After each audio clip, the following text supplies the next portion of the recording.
Fast-developing cities in China has experienced vast changes in architectural styles. Influenced by Western avant-garde styles, heteromorphic structures bloom at a high rate of speed. Accelerated progress can lead to inconsideration about the relation to cultural and geographical contexts. This manifesto will discuss the misuse of stylish forms in China, dissecting examples in different modern Chinese cities, research the reason behind the distorted avant-garde phenomena, and discuss the drawback in the blindly chase for bigness and styles. Introducing the ideology of medium design by Keller Estelin, and combine the affordance theory proposed by James J. Gibson along with J. Appleton's prospect and refuge concept. This writing manifests affording housings, which is a human behavior-oriented design theory, learning from Alvar Aalto, who successfully executed human-based design. Humanist and ecologist architecture. Architectural design should be the medium between human and surroundings. Reincorporate human roles back into the design process.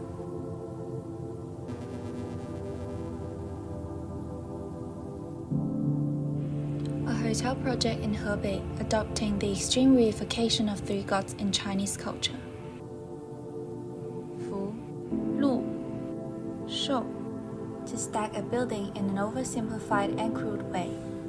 Undisputedly, the worship for luck and wealth is a significant embodiment of Chinese culture. As a culture that uses 恭喜发财 as a benedict, the completion of Tianzi Hotel is not particularly strange. Obviously, the functionality in this building has vastly sacrificed for the figurative sculptures of the three gods. Ventilation and natural lighting are completely thrown away. The establishment of facilities are also lacked. China Weekly has sent reporters to the site for investigation, whom discovered the incompletion of heater installments and cramped up unreasonable spaces. The huge building, almost a sculpture, exaggerated the contractor's fascination towards richness and power, discarded the human role. Not to mention the surrounding context, Tianzi Hotel serves as a superstitious obsession, masking the lack of design with an artisanal reason of cultural inheritance.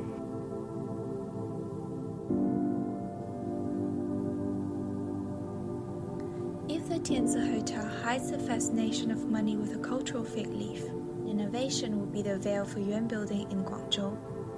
Joseph D. Pascal, the host of Yuan's project, attempted to avoid Western skyscraper elements on this project, incorporate Chinese culture and even Renaissance themes into this building. The raw form caused painful progresses for construction engineers especially, to create a massive heteromorphic construction with no core or continuous columns. Despite all the hard work, the building still looks like a morphed modern tubular structure after the application of cross-frame curtain walls. Innovative, unusual massive form, ambition for avant-garde all clash into a pile of bigness at loose ends, where the interior and exterior are completely severed. However, when bigness is supposed to offer apparent stability and forms its own context, Yuan Building becomes purely an accumulation of mysteries that links to superficial assumption to a culture. In the wealth-chasing culture, coin-shaped buildings seems to be contagious all across China. With any kind of material, they always manage to end up with a coin form. Even the naming of those buildings reflects the superstitious worship for money and power. China has a rich history and dynamic culture, skilled in embedding kind blessings through subtle designs. Yet none of the designs inherited that. They are not down to earth, as in little consideration on the pedestrian level. The weird, less visually appealing outcomes all use contemporary innovation as a disguise, attempting to mask the lack of design progress, bluntly enlarging existing forms into a building scale, tossing the problem to construction engineers. Compromising functionality, users experience, all for a distorted aesthetic. A highly hierarchical building industry flushes the role of an architect. They often serve only as a drawings person, catering the unrealistic needs of some first parties at a low asking price. The completion of these iconic buildings provides only for the vanity of a small group, masking their blindly eager for success with culture and tradition, or even advanced, creating claptraps that defy the fundamental code of architecture, built for human. Proposed by James J. Gibson, the affordance theory introduced an idea of what the built environment can provide to humans. In a way, the affordance in a space is what someone feels like they are allowed to do in that scenario. The user perception of affordance in an environment decides whether the design is successful. With this theory, the incompatibility of certain advanced building is explainable. Out-of-form-oriented spaces afford a confusing environment, sending mixed signals in terms of affordance. J. Appleton offered his view on the human need for a sense of safety. In Experience of Landscape, he stated, humans seek out to satisfy an innate desire when reviewing a space. The manifestation reveals the instinctual psychological need in an environment, essentially providing a space with shade and a lookout point. In this statement, the refuge refers to a safety point, usually a physical impediment or a wall that supports behind, opposite to the prospect. Such an arrangement of prospect and refuge either affords the concept of occupation or surveying naturally in interior spaces. For example, residential spaces should allow occupants to feel relaxed. Exhibition spaces would afford invitation to survey the interior. Architecture's role is to act as a medium between human and context. Designs shouldn't be isolated. They are meant to be bridges that connect people and building while gently solving problems. Keller Esterling introduced the term adjust space in the medium of design, curating the latent temperament. Under this mentality, designs are not about working out a certain form. They are subtle solutions preparing for human interaction and events. Finnish modern architect Elvar Aalto once stated, architectural ideas are not usually born as clear and final forms. They arise as diffuse images, often as formless bodily feelings. He was devoted to building the triangle between humans, environment, and architecture. His work shows great empathy and respect for individual occupants' experiences. Completed in 1932, the Pine Mule Sanctorium reflects the empathetic philosophy immensely. Viewing from the ground level, the sanctorium appears to be normally modern. Yet, only immersive walkthroughs can demonstrate the respect Elvar has paid to the users. From the large-scale arrangements like a sunbathing balcony, to the detailed design of the noiseless basin, all the design carefully serve one purpose, which is to aid the patient's recovery. The sunbathing balcony offers a refuge with overhung roofs, partitions sectioning the beds, placing them behind the parapet where the prospect of green lawns can be viewed. To explain the affordance theory, Pine Mule Sanctorium affords relaxation, resting, and a sense of safety to the users. In this case, suits perfectly the patient's perception of the building.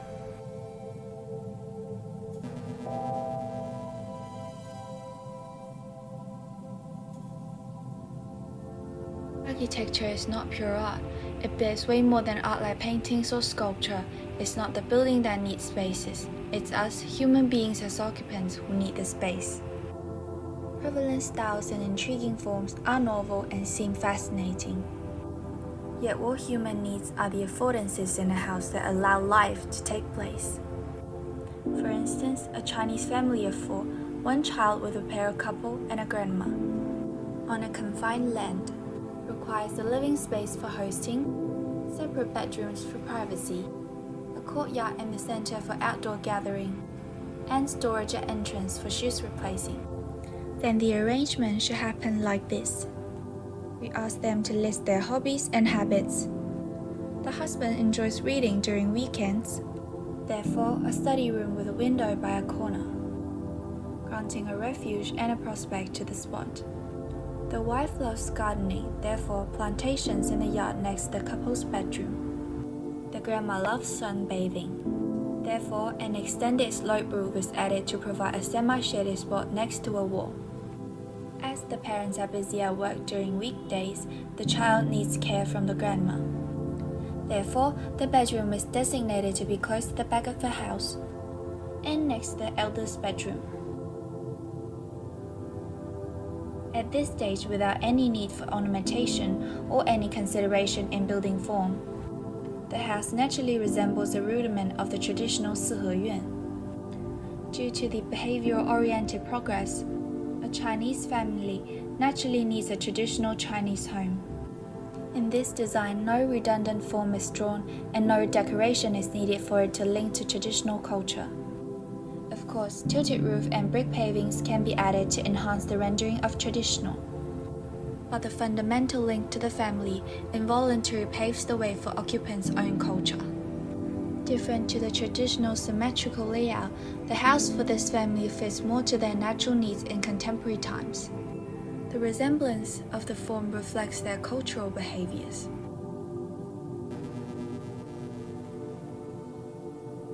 People are the inheritors of culture. Architecture is an embodiment of a culture. Attention paid on people leads us to the cultural essence, penetrating through their habits and their lives. Attention paid on the building deviates and defies architectural design's purpose. It's neither about the exterior material nor the constructed structures. It's a public matter, culture, and livelihood. In a sense, architecture is alive. Contemporary architecture should identify the affordance of housing and establish a human-based design protocol. All in all, any style of architecture is setting a boundary to the design, leading the final outcome to form-oriented rather than human-oriented. There should not be any style or in a certain shape when building a home.